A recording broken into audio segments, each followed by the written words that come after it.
Tänasele veidi äikselisele ilmale kohaselt on meil proovistuks maailma esimene elektriauto, mis ületas 1 miljoni ühiku piiri. Seda mudelit on Ameerika autotootjad tootnud aastast 2017 ning nüüd 2023. aasta lõpus jõudis ta oma esimese faceliftini, mis sai juurde tähise Highland. Täna räägime uuest Tesla Model 3-st.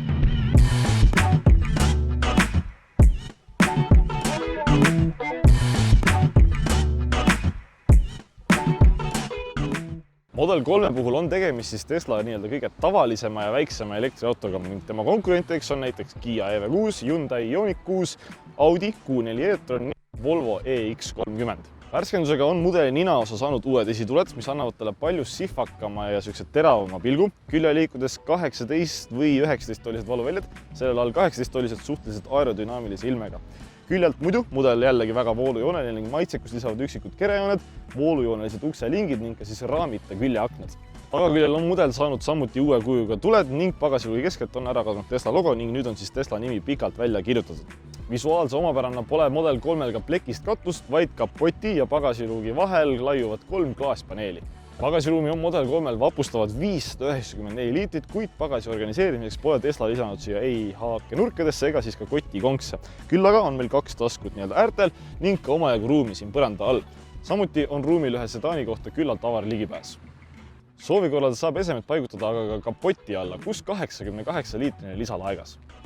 Model 3 hinnad algavad 35 000 eurot ning kasvavad performance mudeliga umbes 57 000 euroni. Tema auto siin maksab umbes 40 000 eurot. Uute Teslade auto võtmeks on põhimõtteliselt selline pangakaardi suurune kaart, mida viibates B-piilerile saab siis uksed avada.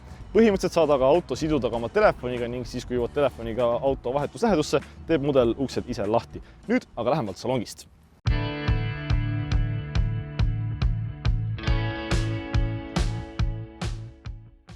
Model 3 salongist tervitab meid minimalistlik, stiilipuhas ja modernne salong. Omapäral lisab tekstiilikasutus ustel ja armatuuril, öisele sõidul lisab meeleolu mitmevärviline miljöövalgustus ning avarust siis põhimõtteliselt üks suur klaaslagi, kus keskel 2 tala. Materjalide valik läbivalt suhteliselt hea ning ehituskvaliteet omajagu parem kui eelkäijal. Salongis esinevad füüsilised nupud on kokkuloetavad vaid 2 käe sõrmedel, sest enamus masina funktsionaalsusest on integreeritud multimeediasse.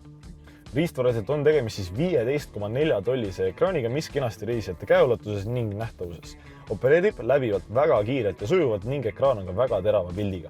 Tarkvaraliselt on Tesla arendanud siia väga kasutajasõbraliku ja intuitiivse kasutajaliidese, mis ülimalt tähtis, sest läbi multimeedia käib absoluutselt kõikide sõidukiseadete muutmine. Koduvaatel kuvab tarkvara navigatsiooni ning peamisi sõiduandmeid. Alt vasakult saan avada lihtsa ja loogilise ülesehitusega seadete menüü, kus olemas siis absoluutselt kõik sõidukiseadmed.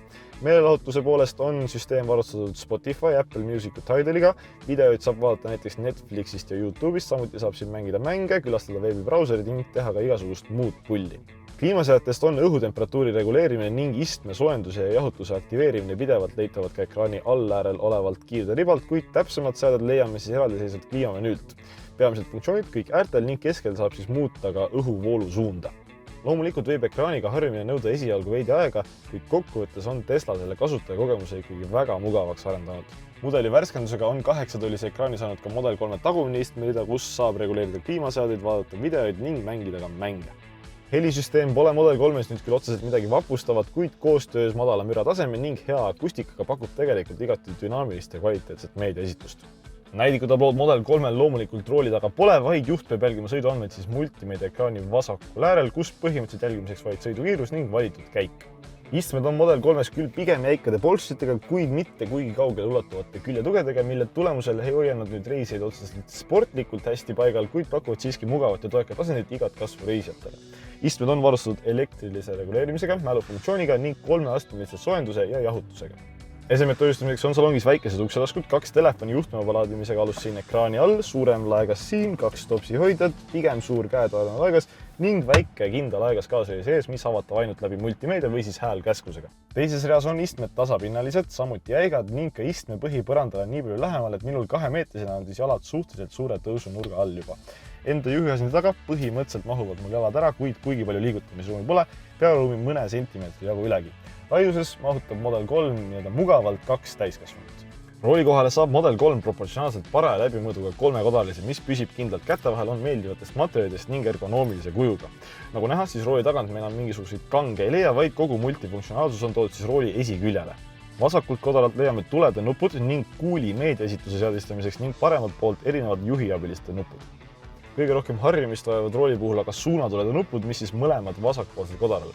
Selles osas oleks võinud Tesla vaadata natukene Ferrari poole ning laenata nende idee, kus siis vasaku pöidla all vasaku suunatule nupp ning parema pöidla all parema suunatule nupp.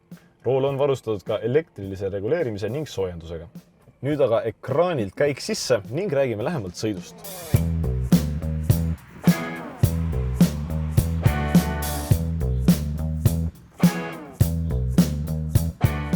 Sõidu osas räägime esmalt siis tema auto jõuallikast, milleks on tagumiste rataste vahel paiknev 420 Nm ja 208 kW arendav elektrimootor, mis veab ainult tagumisi rattaid. Tehniliste andmete põhjal kuigi palju jõudlust sellelt mootorilt ei ootakski, kuid reaalsuses on tegelikult mudeli tõmme piisavalt kiire, sujuv mootor reageerib kiirelt ning kiirendus 0-100-ni 5,8 sekundiga. Samuti suudab ta tagaveosena oma jõu väga kenasti edasi liikumisse kanda. Seega sportlikuks teda pigem nimetada ei tasu, kuid igapäevasteks tegemisteks on tal jõudu küll ja veel. Rekuperatsioonitugevust Model 3-s muuta ei saa ning läbivalt on ta pigem tugev ning toob ka siis sõiduki täielikult paigal seisu. Mudeli vedustus on läbivalt pigem jäik, kuid mitte selles mõttes, et sõit oleks kuidagi põrutav või väsitav, vaid selles mõttes, et kõike teel toimuvat on suhteliselt täpselt ja konkreetselt ning isegi suhteliselt sportlikult tunda. Kerekaldumisi esineb oodatust vähem ning mudel püsib väga kindlalt ja stabiilselt tee küljes ning temaga saab nautida ka vähe kurvilisemaid teid. Adaptiivse roolimise jäikust saab põhimõtteliselt küll multimeedias seadistada, kuid läbivalt on roolimine pigem raske ning meeldivalt täpne. Nähtavus on Model 3 salongist ettepoole tänu suurtele ja laiadele akendele igati avar, kuid tahapoole pigem väikeste küljepeeglite ja pigem väikse keskmise tahavaatepeegli tõttu keskmisest piiratum. Kitsastes oludes manööverdamisel pole see aga probleemiks, sest mudel on varustatud 6 ülimalt kvaliteetse kaameraga, millest siis 4 jälgivad auto külgesid, 1 ees toimuvat ja 1 taga toimuvat. Gabariidid on juhikohalt suhteliselt hästi tajutavad. Kaamerate ja radarite nähtu põhjal suudab Model 3 madalatel kiirustel genereerida auto ümbruses 3D maastiku ning samuti suunatuld kasutades kuvab ta ekraanile siis vastava poole pimenurga kaamera.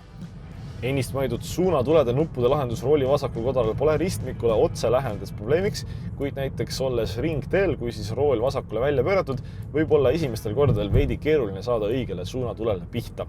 Müra osas jõuab salongi veidi rehvi müra, kuid selle kohta, et Model 3 on siis ilma raamita küljeaknad, on tegelikult müratase salongis väga madal.